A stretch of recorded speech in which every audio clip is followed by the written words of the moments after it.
She doesn't know what this video is going to be about. What do you mean by that? It's about her. And you guys as photographers, many of you who have gear acquisition syndrome called GAS, will really appreciate this. As you know, I have GAS. I have serious gear acquisition syndrome. As you probably know, I buy and give away over $100,000 worth of gear every year, and I've been doing this for about 10 years, so that's about $1 million. Now, those of you who understand my situation, there's two things that you are concerned about when you have GAS. One is obviously the financial situation, but even more so, what does the wife say about that? Well, this girl is a rare gem, and I wanted to make a video because I want you to really, really appreciate what's out there. For that? Not once, ever, since I've known her, has she ever said, "Can we afford this?"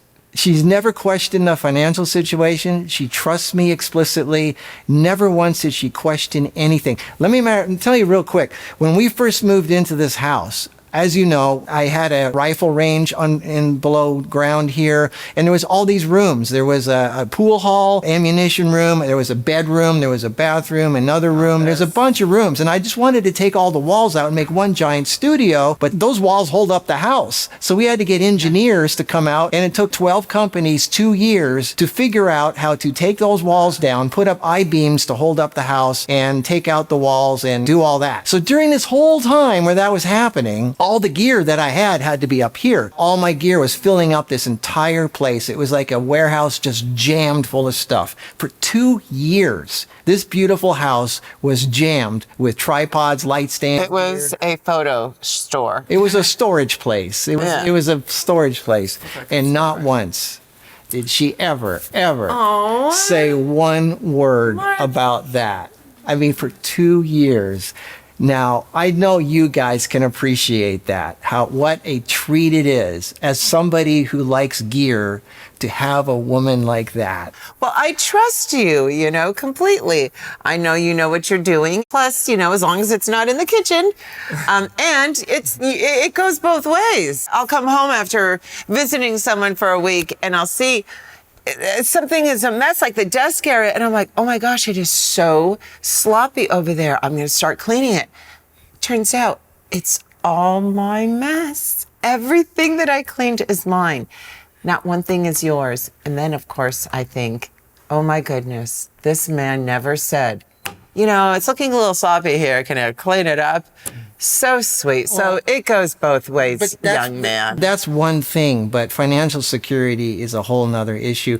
A big issue with a lot of women is security. They're worried about, are they going to have food, clothing, and a roof over their head? And if the man leaves them, what are they going to do? Especially the more middle-aged you get, the more worried you get about financial security. And she never, ever had that worry. She's not, I'm amazed that she never once questioned it. I always think I've always thought this since I can remember, if there was ever a need, if I was ever in need of money, I would just go get a job at a grocery store if I was 75 years old. Who cares? I see 70-year-old ladies working at the grocery store, and I admire that. We're both used to having stuff and not having stuff. We both lost everything.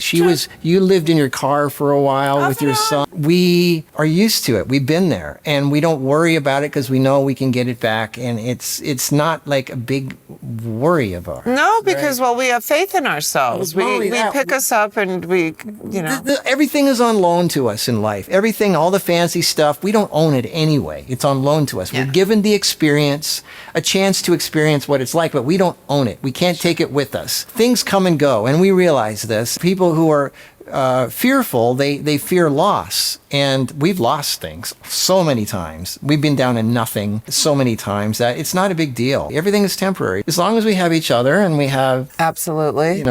Our love for each other and appreciation and that's how it goes. As long as we're together, everything else, nothing else matters. Yeah, I mean, it's true, because I'm happy with you. And all the other stuff that is just that changes. It comes and goes, and life is very fluid. Things flow. Things come in and go out, just like the gear. I buy it, I play with it, I give it away. It flows. And I think as long as there's flow, there's life. Because stagnation is death. And I think people that buy things and hang on to it, they start getting constipated. Seriously, it's like the way you are physically in your life is reflected with your body and your health and your mind. People who carry a lot of weight, they have big bags, big handbags, their house is cluttered. Their cars are large. They need a life enema.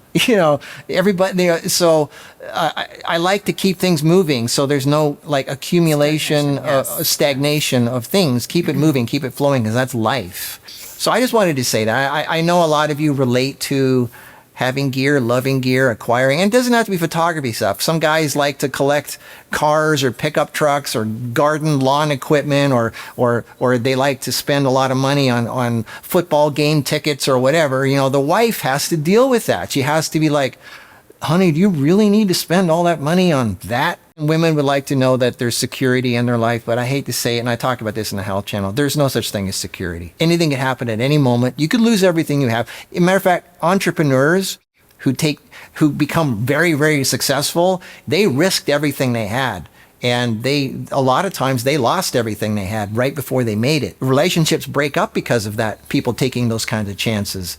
But if that's who you are, that's who you are. Take your chances and find somebody who's willing to go through those risks with you, who isn't afraid of loss. You just got to find somebody who thinks like you, who understands you, who's okay with that and trusts you. And if you lose things and if you get things, so what? That's out there. What matters is what's in here. Yeah. Don't focus on the equipment and the gear and the stuff and the money. Obviously be responsible as much as you can, but if you feel a burning desire to follow your passion and you could lose everything in that pursuit, then you need to find somebody who's willing to back you on that and follow with you through with that, even if you lose everything, even if, you have to start from zero again. And that's how a lot of things, great things in life come to be. Somebody followed their passion and they gave up the old but the thing is, even if you lose everything, life rewards you with a whole new life. And it's usually a lot of times better than what you had before. So even if you do lose everything, what you end up getting because you followed your passion usually ends up being a much bigger reward.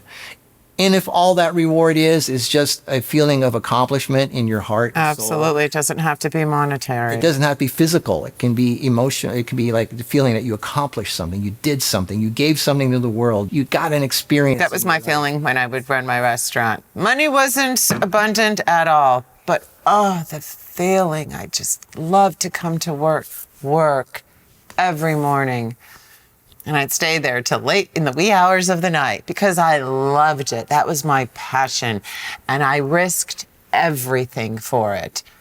And that's one of the times I was homeless, when that was right before the restaurant opened. Restaurant people, in your situation, you got up at 5 in the morning because you had to be at the farmers markets. 4 in the morning, 3 days a week. You had to be at the farmers markets to buy the fresh fruits at 5 a.m. or 6 a.m. And you didn't come home till 11 o'clock at night or 12 p.m. Sure. Now, if you were with somebody at that time, they would have been like, why are we even together? Why are blah, blah, blah. You're like, they're going to be very upset and angry. Certain people are. Actually, my first restaurant in 95, I started to get, close with this one guy, and it started to become serious. And then I said, you know what, this is unfair to you and it's unfair to me because I am always in the restaurant. I'm always working. He said, that's fine. And I'm like, okay, if you can deal with it. He comes to the restaurant a few weeks later, 8 o'clock, Friday night, rush hour. And I'm like, oh my God, why are you here? And he goes, I don't know what's going on. And I'm like, oh my God, we'll talk after work. And I told him after, I said, I told you, I warned you, but he couldn't handle it. There's some people that can. Yeah, some can. So I'm saying find somebody who jives with you and is okay with that. And that's... You couldn't. I couldn't handle that. No, you couldn't. I need you in my life. Yeah. I need you. I'm a needy man. Well, you're worthy. What a gift she is, and I'm so thankful, and I want to share my thanks in front of you for you being in my life. 'Cause I know. photographers I know would appreciate someone like you, even if they're living vicariously through this video. I want to show them what's possible, what does exist, and to be thankful for what you do. Well, you're a sweetheart. Yeah, so You deserve everything wonderful. be thankful for what matters, and she's definitely one of the things. Thank you, Marcus. So thank you. All right, this is what life should be about, not technical stuff. So we'll see you in the next video. Until then, bye.